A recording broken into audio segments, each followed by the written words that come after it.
Bebi, Pa doje. nema veze. A šta ti to radiš sada? Puća.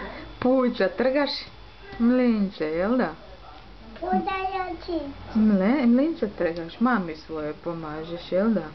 I kako si mi lijepo usitnio, vidi ovo, gle.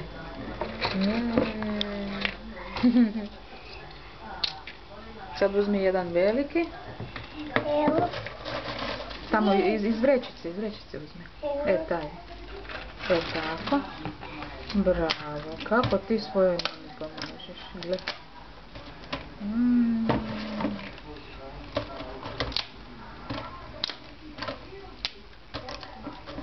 Jel voliš kad puca?